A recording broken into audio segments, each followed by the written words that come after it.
Jalan pulang. Bismillahirrahmanirrahim. Assalamualaikum warahmatullahi wabarakatuh. Alhamdulillahirabbil alamin. Alhamdulillahilladzi arsala rasulahu bil huda wa dinil haq liyuzhirahu 'alad dini kullihi wa kafa billahi syahida. Asyhadu an la ilaha illallah wahdahu la syarikalah wa asyhadu anna Muhammadan abduhu wa rasuluhu la nabiyya ba'dah. Allahumma salli wa sallim wa barik ala sayyidina wa habibina wa nabiyyina Muhammad wa ala alihi wa sahbihi wa man tabi'ahu ila yaumiddin. Nahmadullaha ta'ala wa nashkuruhu la in syakartum la azidannakum wa la in kafartum inna azabi lasyadid.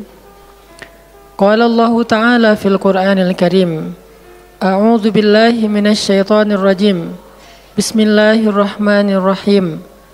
Wal 'asr innal insana lafi khusr illa alladhina amanu wa 'amilus shalihat wa tawasaw bil haqq wa tawasaw bis sabr. Wa qala ta'ala, alam nashrah laka sadrak wa wada'na 'anka wizrak alladhi anqadha dhahrak wa rafa'na laka dhikrak fa inna ma'al 'usri yusra inna ma'al 'usri yusra fa idza faraghta fansab wa ila rabbika farghab. Shadaqallahul azim. Teman-teman semuanya, anak muda Kota Bandung, jamaah tetap sharing time atau sharing night Rabu malam yang dirahmati Allah Subhanahu wa taala. Semua orang di dalam kehidupan dunia itu pernah atau bahkan sering merasakan lelah. Karena dunia ini adalah tempat orang bermujahadah. Semuanya diraih dengan mujahadah. Gak ada yang didapatkan di dunia ini dengan cara yang mudah. Karena tabiat dari dunia itu adalah tempat bersusah payah. Fitrahnya dunia adalah tempat orang bercocok tanam, bukan memetik hasil. Yang namanya bercocok tanam, kalau kita melihat pada kehidupan para petani atau para pekerja di ladang, di sawah, di kebun, maka kita akan melihat akan melihat kelelahan, keletihan, dan kesusah payahan yang luar biasa. Itulah tabiat dunia. Berbeda dengan tabiat di surga. Di surga itu semuanya akan didapatkan dengan cara yang mudah. Bahkan sebagian riwayat mengatakan seorang perempuan di surga apabila inginkan seorang anak, maka Allah Subhanahu wa taala akan memberikan anak kepadanya saat itu juga tanpa harus bersusah payah mengandung selama 9 bulan. Saat ini pengen punya anak dengan spesifikasi tertentu, maka saat ini juga dia akan diberikan anak bayi tanpa harus mengandung 9 bulan lamanya. Tanpa harus susah-susah menyusui. Allah akan datangkan untuk dia bayi yang dia sukai, kemudian Allah datangkan orang-orang yang akan pelayan-pelayan yang akan merawat dan membesarkan bayi itu untuk dia. Karena di sana dia adalah seorang ratu yang tidak perlu lagi bersusah payah. Di surga itu ketika seseorang menginginkan makanan, maka Allah Subhanahu wa taala mendatangkan untuknya makanan dengan cara yang sangat mudah.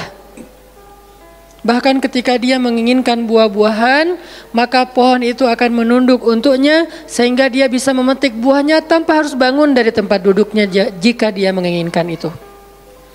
Tetapi kalau dia menginginkan sesuatu yang lebih, misalnya dia ingin berjalan-jalan di kebun-kebun di antara banyak kebun surga, lalu dia ingin merasakan memetik pohon sendiri sambil membawa keranjang-keranjang yang indah, maka Allah juga akan memperkenankan keinginannya. Kaifa yasha, sebagaimana yang dia inginkan. Berbeda dengan dunia. Di dunia, apapun yang kita inginkan itu harus melalui mujahadah, melalui ikhtiar.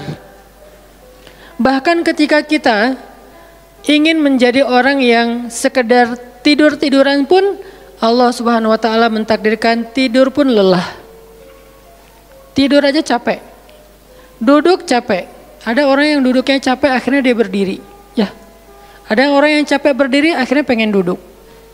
Kapan duduknya capek pengen berdiri? Salah satu yang sering saya alamin itu kalau lagi naik pesawat. Apalagi pesawat penerbangan 9 jam, 10 jam itu pasti capek banget duduknya tuh. Sehingga kita menginginkan seandainya ada uang kita pengen duduk di kelas bisnis. Tapi karena nggak mampu membeli tiket yang 3 kali lipat lebih mahal di kelas bisnis, ya nggak apa-apa lah di kelas yang biasa ekonomi. Tapi ketika lelah 4 jam, 5 jam pesawat berjalan itu udah luar biasa lelahnya, akhirnya berdiri mondar-mandir di antara lorong pesawat. Artinya duduk aja capek. Nggak ngapa-ngapain, suruh duduk doang. Nggak seperti orang dulu yang berangkat haji atau umroh naik kapal, lewat darat, pas sampai di laut naik kapal dengan ontanya, dengan kudanya. Orang dulu mencari ilmu itu dengan mujahadah yang luar biasa.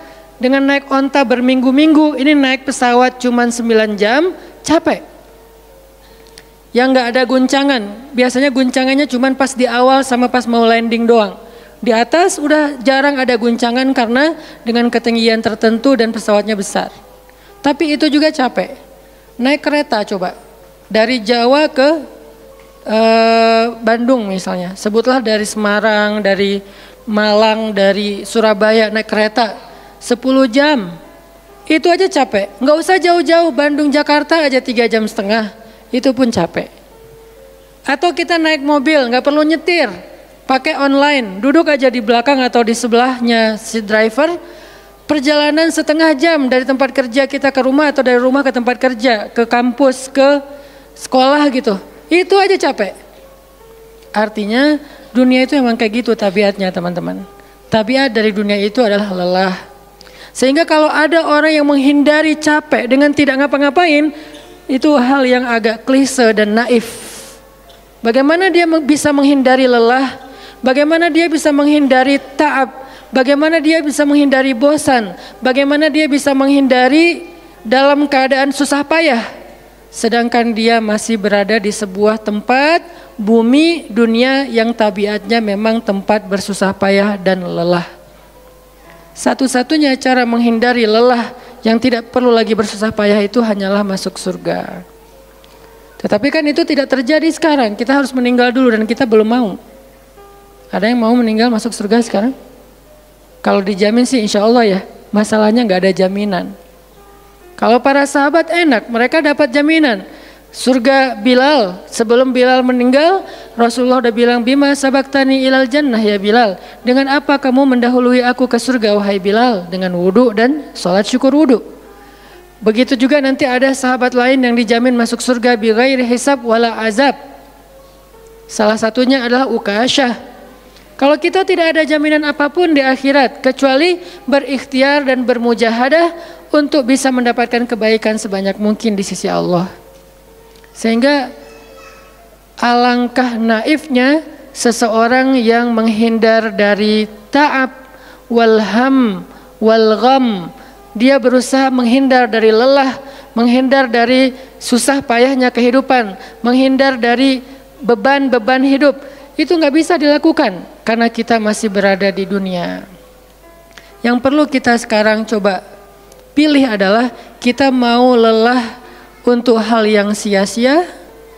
Apakah kita mau lelah untuk hanya bersenda gurau? Apakah kita mau lelah hanya untuk hal yang tidak ngapa-ngapain? Atau justru lelah kita itu untuk sesuatu yang mudah-mudahan beribadah kepada Allah? Makanya disebut dengan lelahnya menjadi lillah. Karena dua-duanya lelah. Ada orang yang pergi ke masjid lelah, capek pergi ke masjid.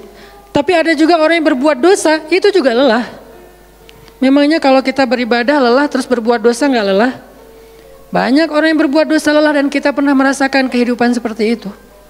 Sehari, 2 hari, sebulan, setahun, 2 tahun, sampai kita benar-benar merasakan lelah banget dengan dosa. Di malam hari berbuat dosa, lelah, akhirnya tidur sepanjang siang. Di siang hari berbuat dosa, lelah, akhirnya tidur sepanjang malam. Lelah sama lelahnya.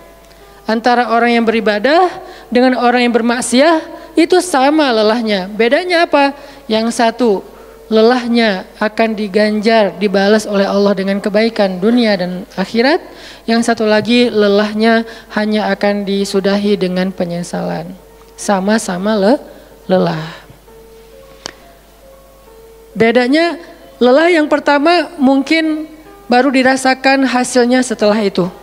Lelah yang kedua seolah-olah bisa langsung dirasakan kesenangannya, tetapi kesudahannya adalah penyesalan.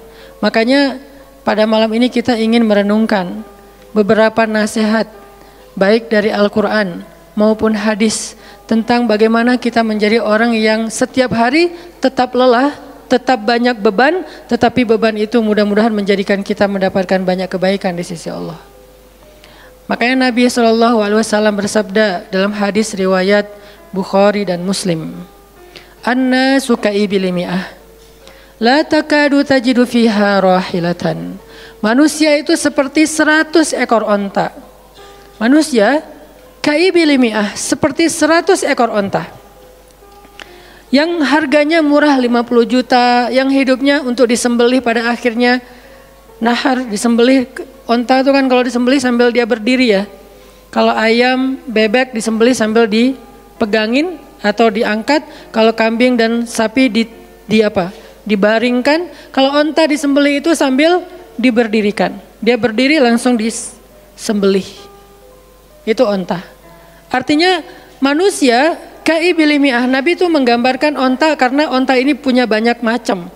Mungkin di Arab nggak ada ayam yang bermacam-macam. Akhirnya pakai bahasanya onta. Kalau di kita mungkin ada ayam potong, ada ayam kampung, dan segala macam. Ada ayam jago. Kalau bebek ada mentok, ada apa?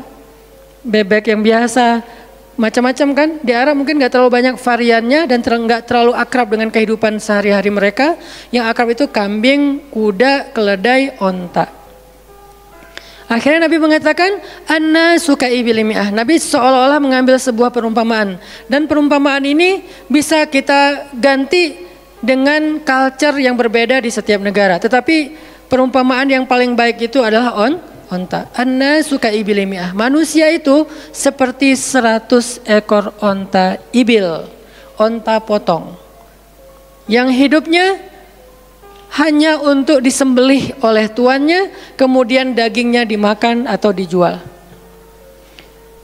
Kenapa bisa begitu murahnya? Cuma 50 juta, 40 juta dan berakhir dengan disembelih? Karena onta ini hidupnya tidak istimewa. Dia hidup hanya untuk makan, minum, tidur dan berkembang biak. Cuman itu misi dari kehidupan dia.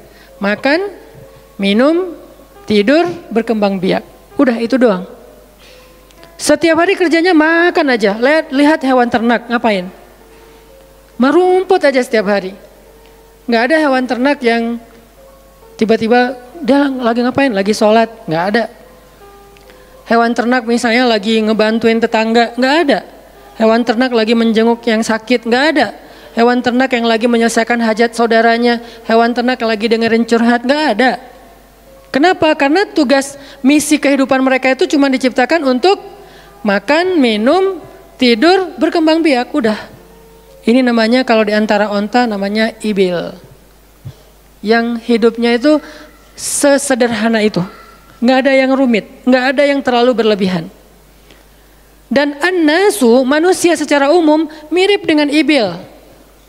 An-nasu ka'ibili mi'ah. Jadi kalau kita bandingkan dari 100 orang itu hampir semuanya seperti ibil.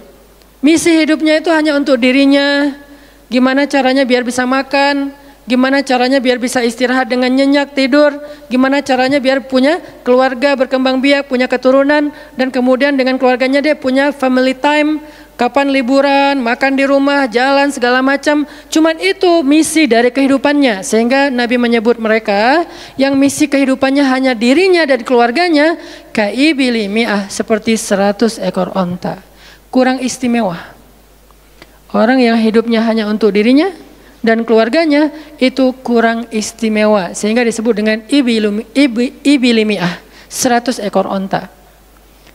Tapi nggak hina, tidak rendah, tidak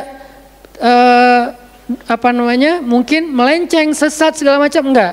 Dia tetap tidak haram, tidak najis.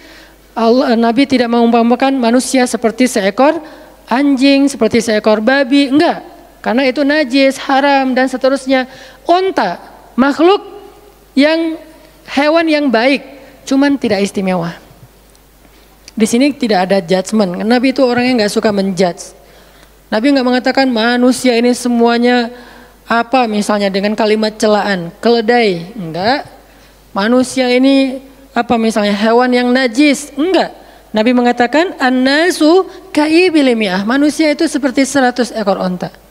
La takadu tajidu fiha rahilatan.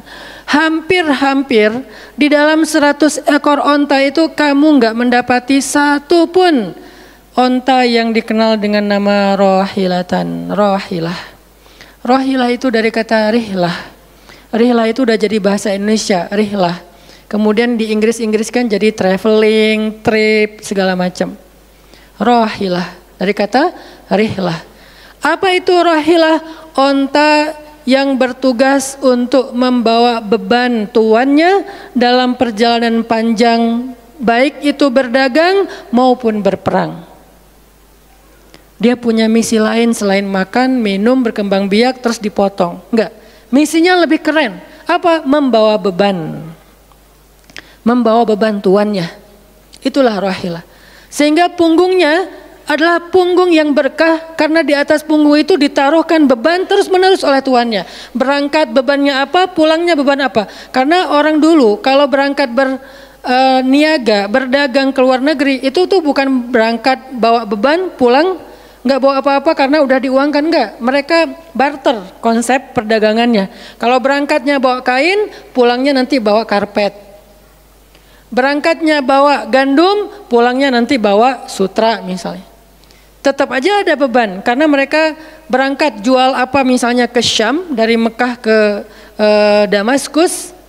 Nanti pulangnya dari Damaskus ke Mekah bawa lagi barang-barang Damaskus yang bisa dijual di Mekah. Pas berangkat bawa barang Mekah yang bisa dijual di Damaskus, pas pulang membawa barang Damaskus yang bisa dijual di Mekah. Li'ila fi Quraisy ilafihim rihlatash syita'i was-saif. Rihlah syita'i was-saif. Mereka melakukan rihlah pada musim dingin dan musim panas. Itulah ilafu Quraisy, kebiasaan orang-orang Quraisy. Ilafu Quraisy, kebiasaan tradisi orang Quraisy. Apa tradisinya? Berdagang di musim dingin dan di musim panas. Barang dagangannya beda-beda. Kalau musim dingin yang dibawa itu bahan-bahan jaket, bahan-bahan untuk menghangatkan tubuh, bahan-bahan yang kalaupun dia bawa makanan yang biasa dimakan di musim dingin yang menghangatkan tubuh. Kayak misalnya jenis bubur di Arab itu ada namanya adas. Dan itu disebutkan di dalam Al-Quran, di Al-Baqarah. Wa adasiha wa basaliha, ada adas, ada bawang. Adas itu salah satu makanan kesukaan orang Arab di musim dingin. Karena kalau makan adas kayak bubur gitu, dia badannya menjadi hangat. Jadi kayak menghangatkan tubuh gitu. Artinya syita'i was-saif, di musim dingin dan di musim panas, dua-duanya ada barang yang didagangkan. Dan itu adalah ilafu Quraisy, kebiasaan tradisi orang-orang Quraisy. Rihlah. Siapa yang akan dibawa rihlah? Apa yang akan membawa barang dagangan mereka ketika rihlah? Namanya onta rahilah. Onta yang mengangkut beban barang tuannya. Rahilatan. Sehingga onta ini adalah onta yang lebih kuat fisiknya. Onta ini onta yang lebih tangguh perjalanan walaupun mengalami badai. Onta ini onta yang lebih kuat ingatannya sehingga dia menghafal jalan yang dilaluinya. Walaupun terjadi badai dia nggak tersesat. Jarang onta rahilah tersesat. Biasanya yang tersesat itu ibil.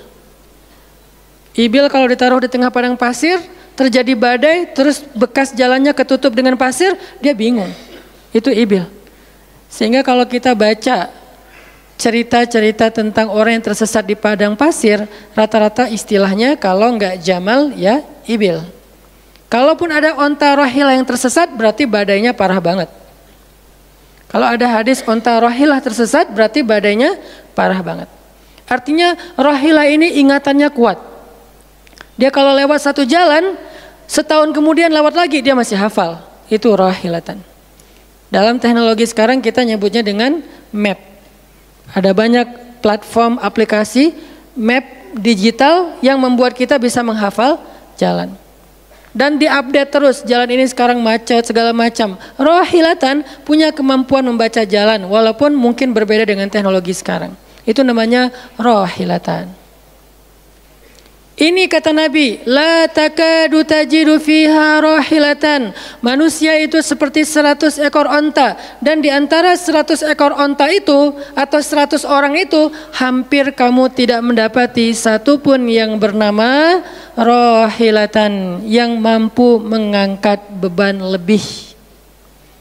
Sehingga di sini Nabi SAW seolah-olah mengajarkan kita, memotivasi kita agar belajar menjadi rohilah.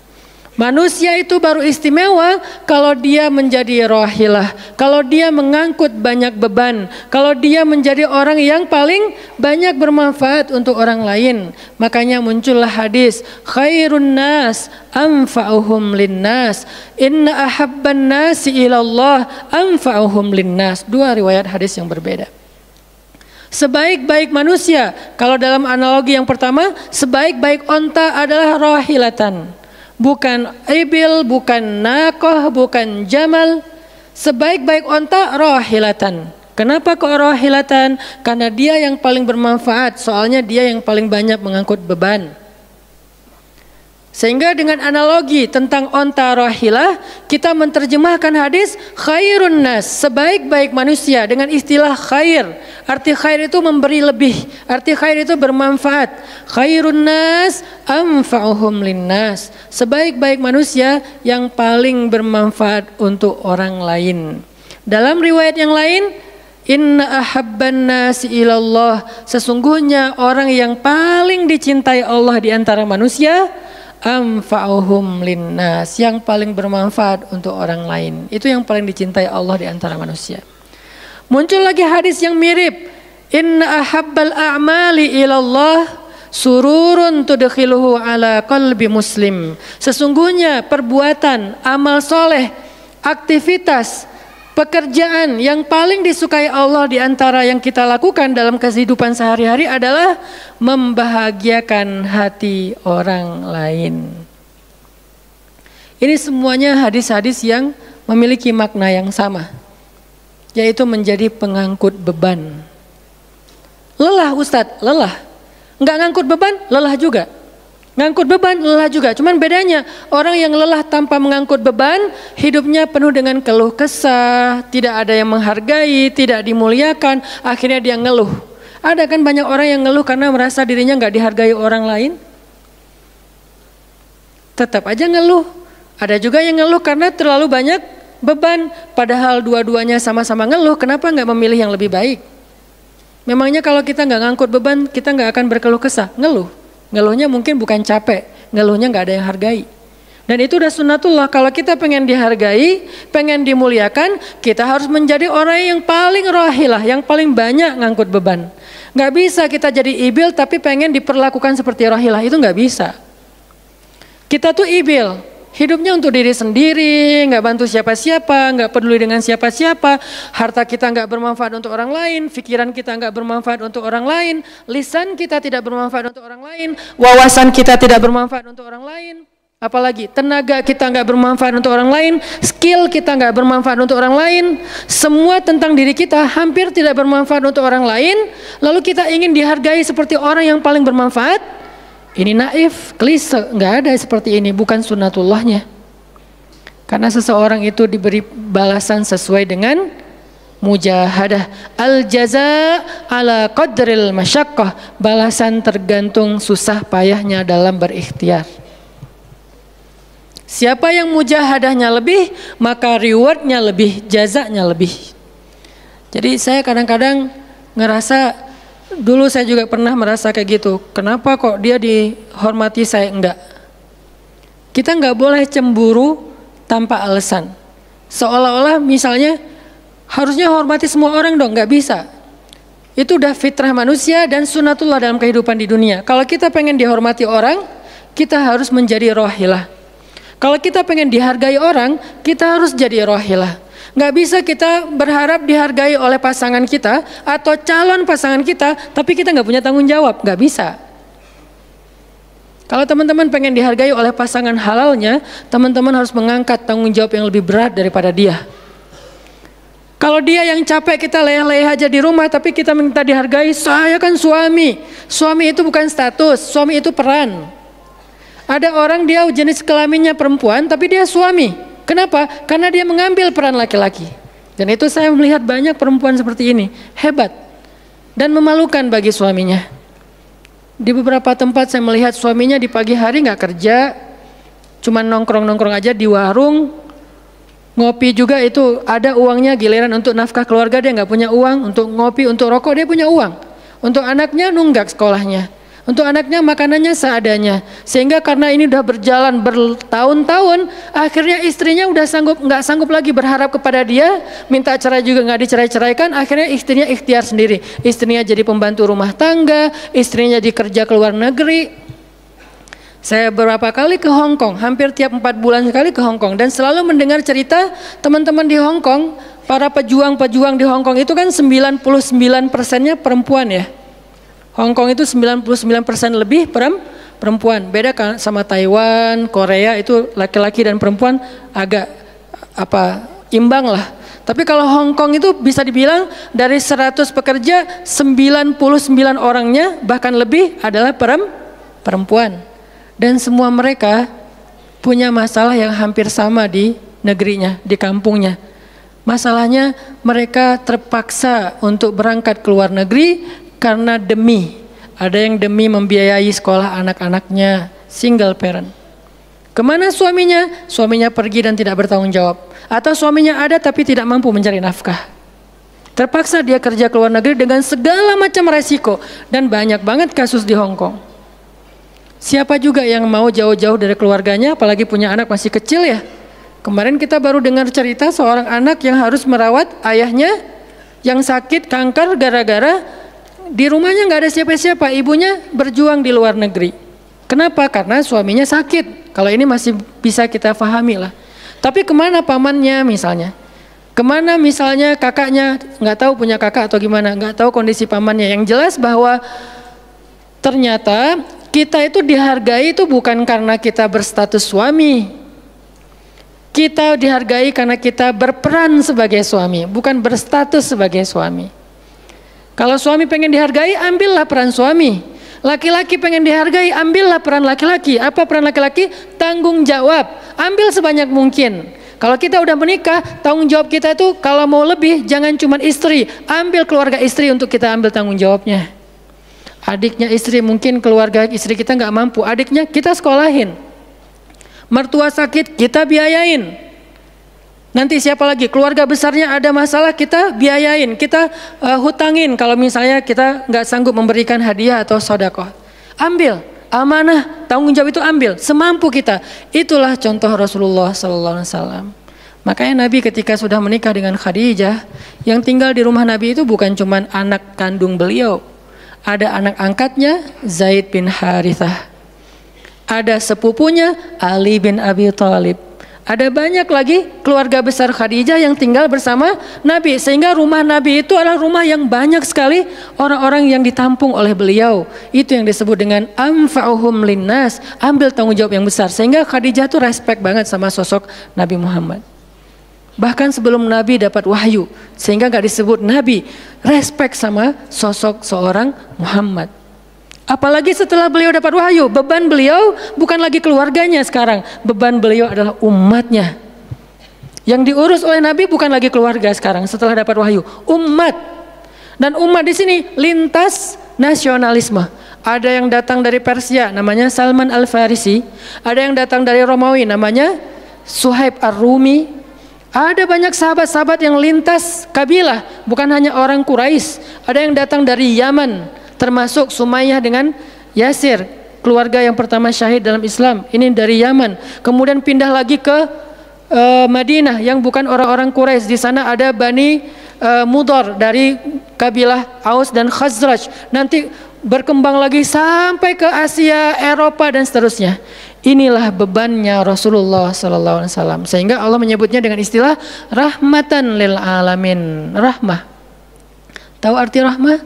Rahmah itu kasih sayang. Maksud kasih sayang memberi sayang. Kasih sayang, bukan minta disayangi.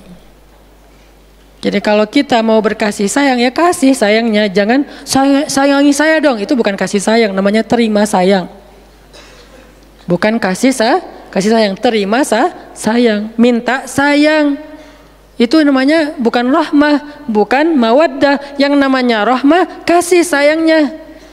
Kalau kita nggak punya sayang, berarti kita nggak punya rahmah. Apa bentuk sayang kita? Perhatian. Apa bentuk sayang kita? Perasaan. Apa bentuk sayang kita? Dengan harta. Itu sayangnya. Dan Nabi, wa ma arsalnaka illa rahmatan lil alamin. Tidaklah kami mengutus engkau Muhammad kecuali untuk menjadi kasih sayang kepada alamin. Arti rahmah dalam tafsiran yang lebih luas menyelesaikan hajat manusia seluruh alam. Seluruh alam. Itulah kenapa Nabi Muhammad menjadi orang yang paling mulia. Karena yang diambil bebannya itu bukan satu keluarga Khadijah. Bebannya itu bukan satu kota Makkah. Bebannya itu bukan cuma orang Arab. Alamin. Sehingga Allah mengatakan, wa rafa'na laka dzikrak. Kami angkat engkau menjadi manusia yang paling mulia. Karena beban yang diambilnya paling berat. Apa beban Nabi? Apakah cuma ceramah? Enggak cuma ceramah. Kalau cuma ceramah gampang. Saya pernah menjadi penceramah dan saya pernah menjadi programmer dalam dakwah. 8 tahun saya ceramah di Bandung, gampang banget. Dan kalau mau nyaman jadi ustadz, mending saya jadi penceramah aja, gampang banget. Diundang-undang, ustadz mau dijemput? Ya jemput dong, jemput. Ya, ustadz kan dijemput, jarang kita jalan sendiri, seringnya dijemput. Dan karena dia pengen memuliakan kita, dia cari di tempat itu siapa yang punya mobil paling bagus untuk menjemput ustadz. Kalau di kampung, cari siapa yang punya mobil baru yang tahun misalnya 2018 lah, kalau nggak ada 2019. Saya punya, ya udah pinjam ya untuk jemput ustadz. Oh boleh, saya senang, jemput. Kalau perlu yang punya mobilnya sekaligus jadi supirnya, jemput ustadz. Enak jadi penceramah. Jemput, tunggu di depan rumah, nggak langsung ketok. Kenapa? Nggak enak mau ngetok, biar ustadznya santai aja. Ustadznya keluar, dibukain pintu. Terserah mau duduk di depan, duduk di tengah. Kalau ustadznya duduk di tengah, nggak ada yang di sebelahnya, kosong. Mau goler-goler, mau jungkir balik, bebas. Ustadz.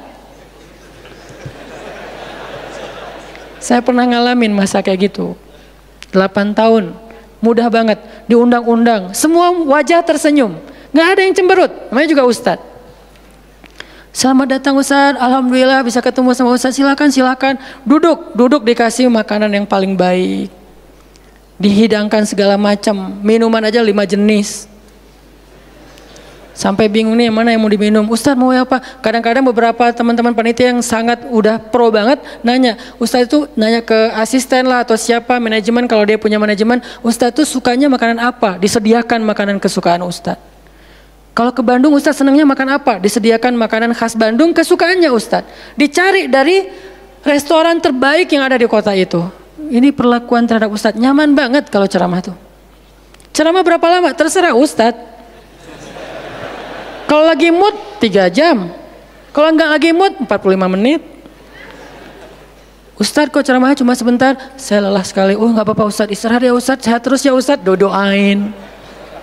Pulang dianterin. Maaf dikasih amplop, transport segala macam. Kadang-kadang wah ngasihnya cukup untuk 2 bulan makan.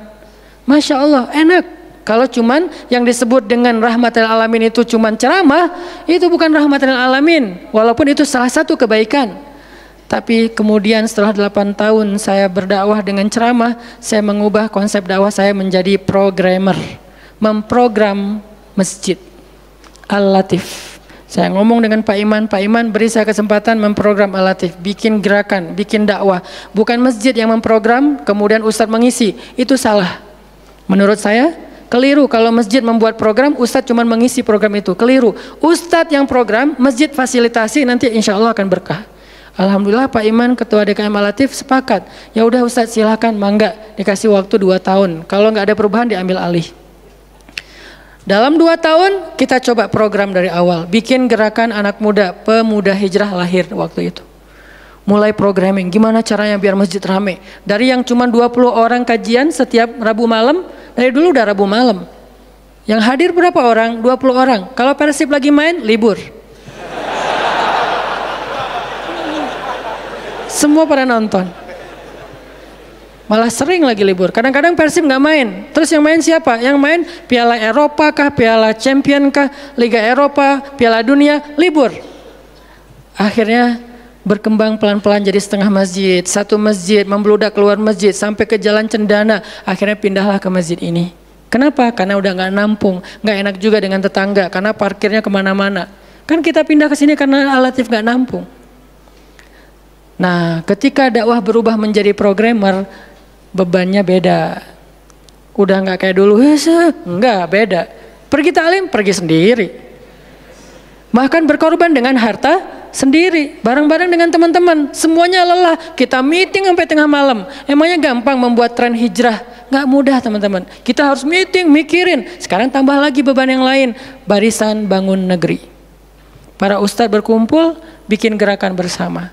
Kita bikin Barisan Bangun Negeri. Dikasih amanah untuk jadi amirnya, mikirin apa yang harus kita lakukan. Program pertama saya bilang less waste. Isu lingkungan. Kenapa? Kita pengen jadiin masjid sebagai 911. Tapi pelan-pelan, nggak bisa langsung. 911 ini nanti kalau ada masalah di masyarakat, tetangga masjid yang ditelepon masjid. Anak saya sakit, telepon masjid. Ada yang meninggal, telepon masjid. Ada yang pingsan, telepon masjid. Ada yang baru diputusin, telepon masjid.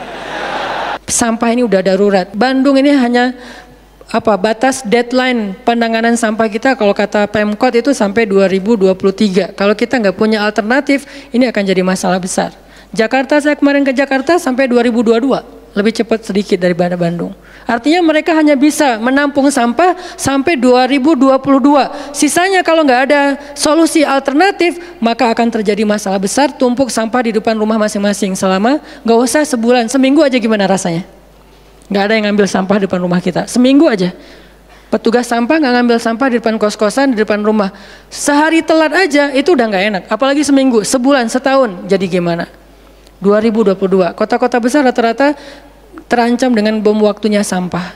Kita angkat less waste supaya masjid menjadi salah satu media komunikasi antara Pemprov, Pemkot, pemerintah kepada publik. Kenapa? Soalnya trust publik kepada masjid itu bagus. RT RW bikin program pungut sampah edukasi dan campaign tentang sampah, yang datang sedikit. Kalau RT RW bikin program hari Minggu yuk kita bikin gerakan pungut sampah, sedikit yang datang. Tapi masjid bikin taklim, yang datang ribuan, apalagi 2-3 tahun terakhir alhamdulillah luar biasa. Sehingga masjid punya potensi untuk mengkomunikasikan masalah ini kepada publik. Saya ajaklah teman-teman, yuk kita bikin isu sampah dimulai dari masjid. Jalan 2 Bandung, Bintaro udah jalan. Next mau kita jalankan di Jogja, di Malang dan di Pontianak. Seluruh masjid di Indonesia. Programming, mikir, harus ketemu dengan beberapa orang.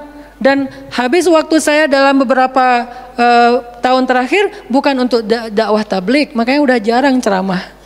Teman-teman kalau ngelihat ceramah Hanan Attaqi di Bandung cuma sekali seminggu, itu juga kalau nggak libur ya. Kajian Rabu malam. Ustadz Hanan selain Rabu malam ngapain sih? Ustadz kosong nggak? Kosong, saya bilang. Kenapa nggak mau ngisi jadwal? Kosong dari taklim tapi nggak kosong dari aktivitas. Sehari meeting bisa 5 kali. Dulu saya pernah yang kalau bahasa teman-teman tuh ngeprank jamaah, bukan ngeprank sebetulnya. Katanya Ustadz nggak datang, tiba-tiba datang kan?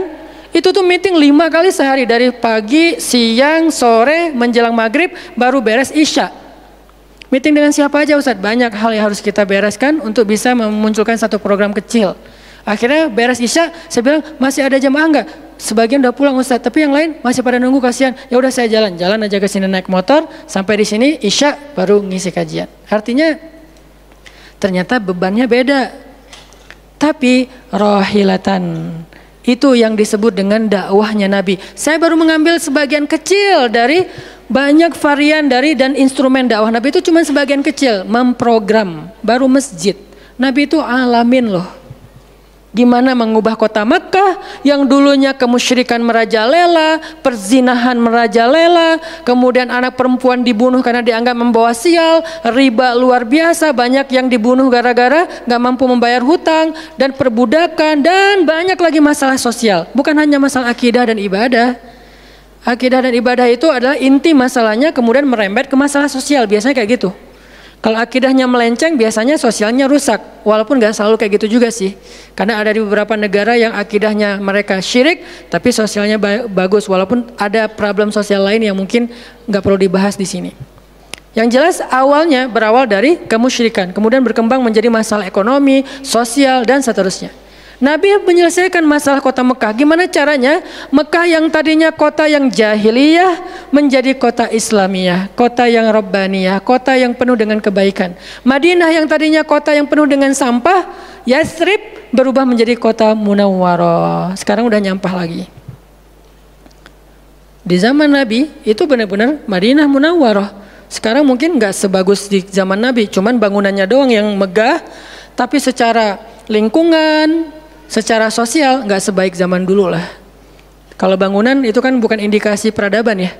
Karena kita pernah mengalami masa peradaban Islam yang keren, nggak ada tuh bangunan pencakar langit seperti Dubai. Kita di Dubai bangunan pencakar langit, tetapi secara peradaban ada masalah di Dubai, terutama masalah sosial. Di Arab Saudi masalah lingkungannya luar biasa, salah satu penghasil sampah 10 besar di dunia. Kalau untuk masalah sampah organik termasuk 5 besar di dunia. Artinya makan sering dibuang-buang. Makanya sampah organiknya paling banyak, waste-nya paling banyak. Itu yang diselesaikan oleh Nabi di kota Mekah dan Madinah. Kemudian berkembang di kota-kota lain sampai ke Irak, sampai ke Syam, sampai ke Mesir, sampai ke Eropa, sampai ke Turki, sampai ke Afrika, bahkan sampai ke Nusantara. Rahmatan lil alamin. Rahmah bukan cuma ceramah. Kalau ceramah, Nabi lebih jago dari siapapun. Orang siapapun yang berceramah itu kopas dari Nabi kan? Ada yang ceramah nggak kopas dari Nabi? Nggak ada. Kopas dari Nabi Musa? Enggak, kecuali diriwayatkan dari Nabi Muhammad, kemudian baru Nabi Muhammad meriwayatkan dari Nabi Isa dan Nabi Musa. Semuanya kopas, copy paste dari Rasulullah SAW. Artinya kalau mau ceramah, bahan Nabi itu banyak banget. Dan kalau Nabi mau ceramah, yang ngundang pasti banyak banget. Jadilah Nabi dai sejuta umat. Capek pasti setiap hari 5 kajian. Nabi lagi di mana? Lagi di Syam. Sampai 2 tahun ke depan jadwal ceramah penuh. Kalau Nabi mau kayak gitu. Tapi ternyata Nabi bukan cuma ceramah, memprogram umat. Ada yang masalah datang ke Nabi, ya Rasulullah, saya diceraikan oleh suami saya dengan bahasa, kamu bagi saya seperti ibu saya, zihar. Nabi bingung nih, gimana nih zihar? Kok suaminya gitu banget sih sama dia? Ya udah, berarti kamu sudah diceraikan oleh suamimu. Sabar ya, dinasihati, disabar-sabarin sama Nabi. Dia pulang turun ayat surat Al-Mujadalah tentang bab zihar. Ada lagi yang datang rame. Dia yang salah, saya yang salah, dia yang salah. Akhirnya didamaikan sama Nabi. Nabi mau takbir nih, pergi ke masjid mau sholat berjamaah.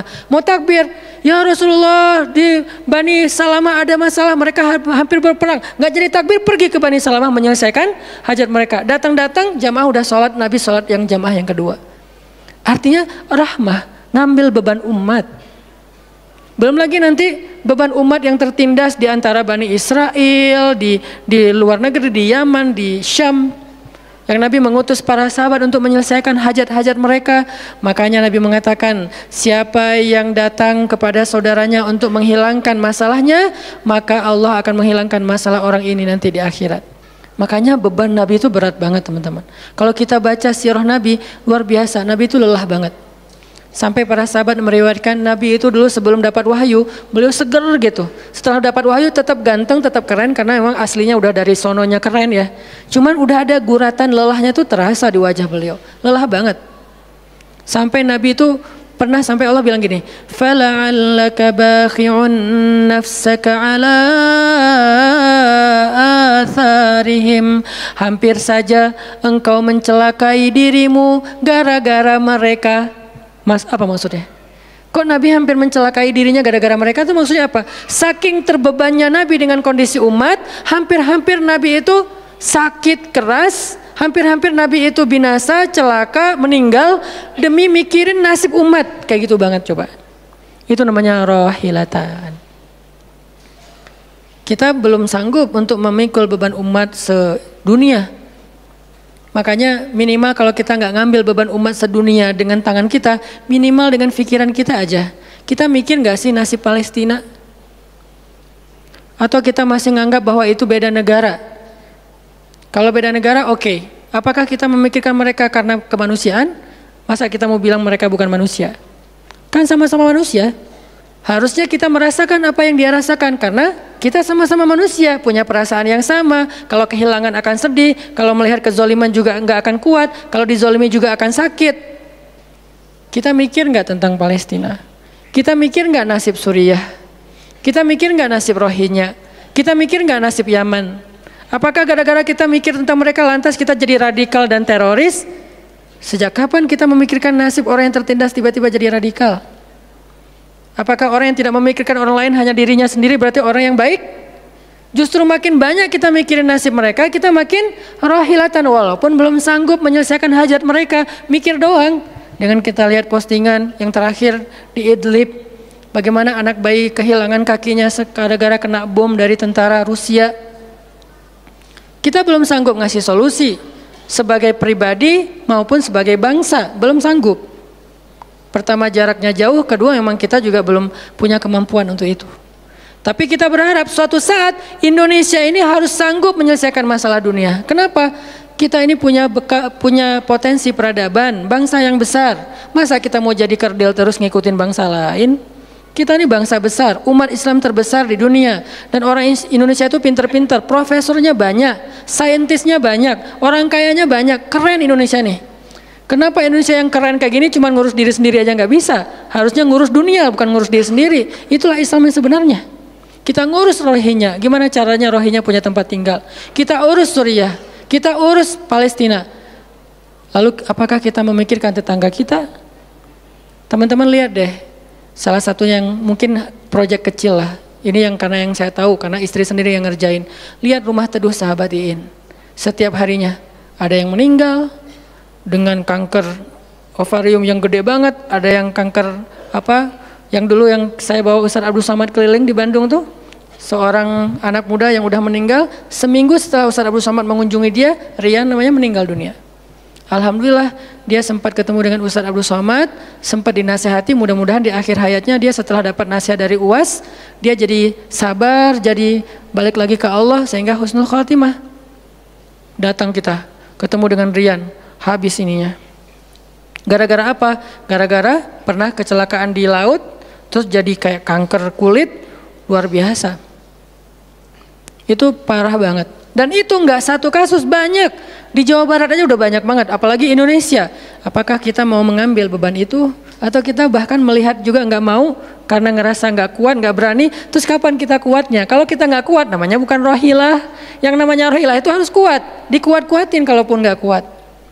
Sudah seberat apa beban yang kita ambil selain, dan itu nggak bisa di apa ya bahasanya, diambil sebagian dibuang sebagian yang lain, enggak. Minimal kalau yang di dekat kita mengambil bebannya sampai menyelesaikan hajatnya dengan harta, mungkin dengan skill, dengan network, dengan minimal dengan sosial media kita repost, ya ada yang bisa bantu ini, enggak.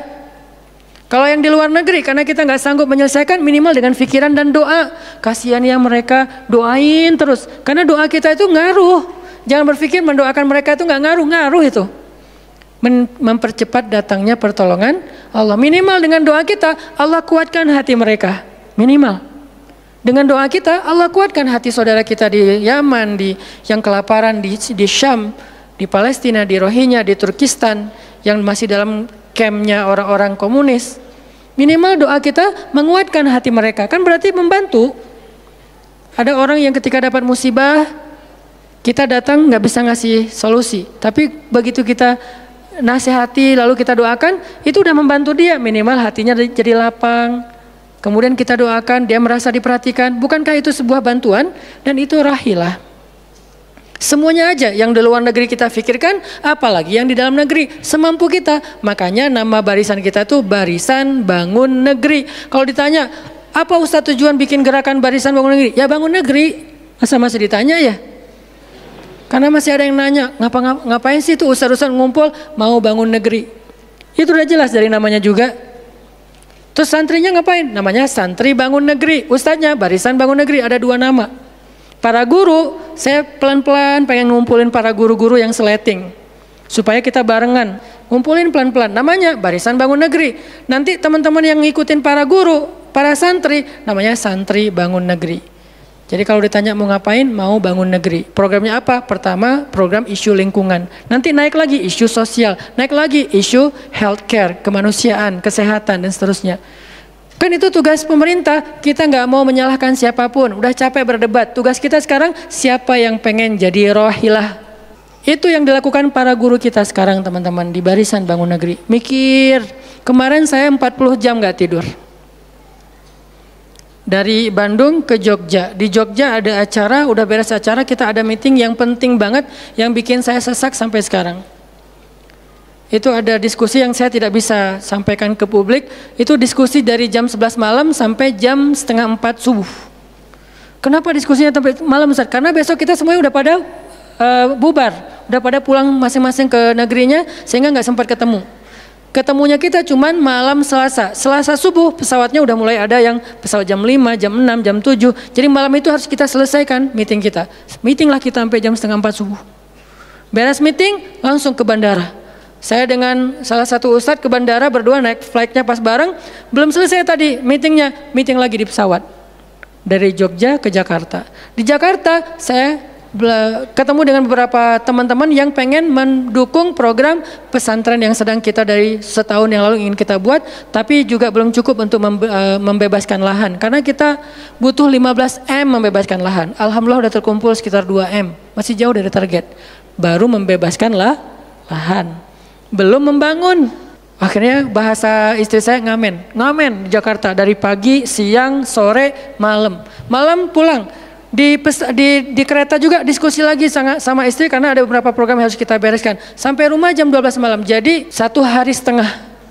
Hampir 2 kali 24 jam baru istirahat. Itu kalau programming. Beda dengan ceramah. Diundang ke Jogja. Ustadz ceramahnya di Jogja. Oke, jam berapa? Isya. Ya udah saya datangnya maghrib. Terbang jam 5 sampai di sana maghrib. Ceramah, beres ceramah saya tidur. Gampang kan? Beres ceramah jam 11 malam balik ke hotel. Dipesankan hotel sama panitia.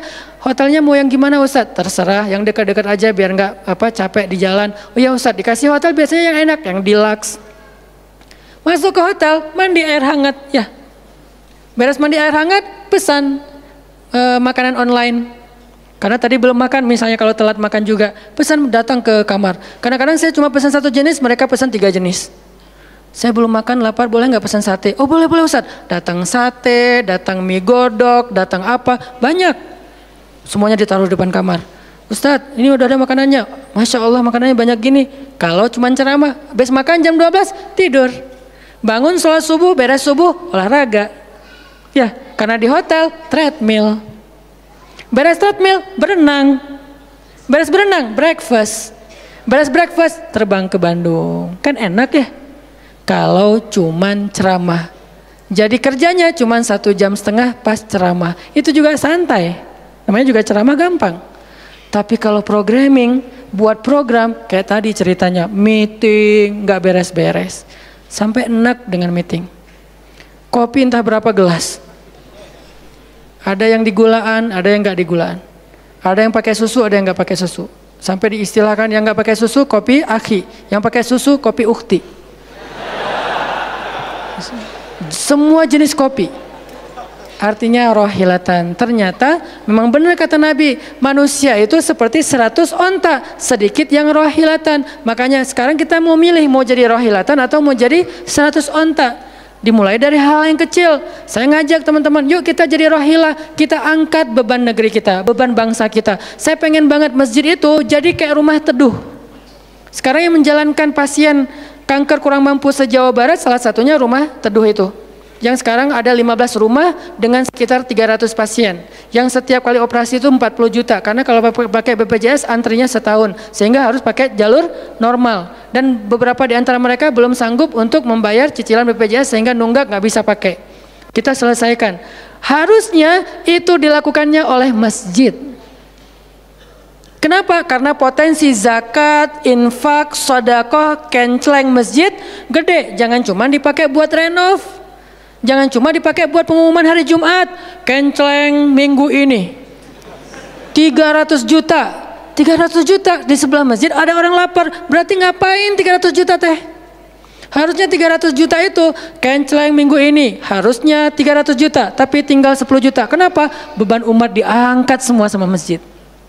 Itu cita-cita kita, pengennya masjid itu menjadi, makanya ada hashtag masjid peradaban. Apa masjid peradaban? Masjid rohilah, masjid yang mengangkat beban umat, bukan cuma membuat program jihad, pengajian hari Ahad. Udah lewat lah masa kayak gitu-gitu, udah nggak keren. Nih saya tantang masjid-masjid yang ada di Indonesia, jangan hanya fokus dengan ta'lim. Ta'lim itu udah banyak dan mudah melakukannya, kurang challenging. Coba masjid mikirin masalah sekitarnya, satu masjid mikirin satu RW kalau masjidnya kecil. Kalau masjidnya masjid kecamatan, mikirin satu kecamatan. Kalau udah beres dengan kecamatannya, nggak ada lagi masalah, pergi ke kecamatan sebelah. Kolaborasi dengan masjid kecamatan sebelah, yuk selesaikan masalahnya. Bisa banget kalau masjid mau. Tapi serahkan programnya ke ustadz yang ngerti harokah, yang ngerti pergerakan. Dan sekarang udah banyak ustadz yang ngerti pergerakan. Baru kita akan melihat Indonesia yang luar biasa. Terus apa yang bisa kami lakukan Ustadz? Yuk bareng-bareng dengan saya, dengan pemuda hijrah, dengan para guru barisan bangun negeri, kita bangun deh Indonesia semampu kita. Dengan apa? Dengan skill kita masing-masing. Dengan potensi kita masing-masing. Ada yang punya harta dengan hartanya. Ada yang punya kemampuan skillnya dengan skillnya. Saya udah berkali-kali menjelaskan, skill itu untuk dakwah penting, bukan hanya penceramah. Nah, mau nggak nih teman-teman? Yuk kita bangun Indonesia. Sekarang kita mikirin apa yang bisa kita lakukan untuk Indonesia, masing-masing dengan potensi kita. Karena kita anak masjid, anak masjid. Karena kita banyak sering ke masjid, ya udah kita bangun Indonesia dengan cara masjid. Dan ternyata cara masjid itu bukan cuma Allahu Akbar dan Subhanallah, salam, enggak. Yang dibicarain di masjid itu bukan cuma juz-juz Al-Quran, tapi masalah umat. Karena Nabi membicarakan masalah umat itu di Masjid Nabawi. Yang kita pengen ke sana, berharap banget bisa umroh. Apakah di Masjid Nabawi itu cuma ada raudhah kemudian orang berdoa egois banget pengen masuk surga sendiri? Enggak. Di raudhah itu Nabi dengan Jibril bicara tentang umat. Gimana caranya umat ini selesai masalah mereka. Sampai ke penjuru dunia. Yang terjajah dibebaskan dari penjajahan, yang terzolimi dibebaskan dari kezoliman. Itu namanya rahilah. Saya yakin di sini banyak potensi dan skill yang keren-keren. Coba berikan skillnya untuk dakwah, dedikasikan skillnya untuk agama. Yang kalau kita dedikasikan untuk agama, insya Allah untuk bangsa dan negara udah pasti. Karena agama kita itu bukan agama ritual. Agama kita ini adalah agama kehidupan. Sehingga yang ada di dalamnya bukan cuma bab sholat, tetapi juga bab orang sakit. Dan kita tahu banyak hadis tentang itu, bab lingkungan, dan kita mulai tahu hadis-hadis tentang itu. Yuk kita dedikasikan skill kita, potensi kita, harta kita untuk agama Allah, kita angkat beban umat bareng-bareng. Karena kalau saya ngangkat sendiri, saya paling-paling ngangkat sanggupnya itu 100 kilo, itu juga udah ngos-ngosan. Tapi kalau kita ngangkat bareng-bareng, bisa bertonton beban umat kita angkat. Mudah-mudahan dari kajian mager ini, mudah-mudahan kelak kita bisa menjadi orang yang mudah bergerak, sanggup bergerak, dan geraknya bersama-sama. Barakallahu fikum, billahi taufiq wal hidayah. Allahumma inna nas'aluka ridhaka wal jannah wa na'udzubika min sakhatika wan nar. Allahumma a'inna ala dzikrika wa syukrika wa husna ibadatik. Rabbana habbib ilainal iman wa zayyinhu fi qulubina wa karrih ilainal kufra wal fusuqa wal isyan waj'alna minar rasyidin. Rabbana atina min ladunka rahmah wa hayyi' lana min amrina rasyada. وهيئ لنا من أمرنا رشدا وهيئ لنا من أمرنا رشدا واجعل لنا من كل ضيق مخرجا ومن كل هم فرجا ومن كل عسر يسرا ربنا آتنا في الدنيا حسنة وفي الآخرة حسنة وقنا عذاب النار وصلى الله على سيدنا محمد وعلى آله وصحبه أجمعين والحمد لله رب العالمين والسلام عليكم ورحمة الله وبركاته.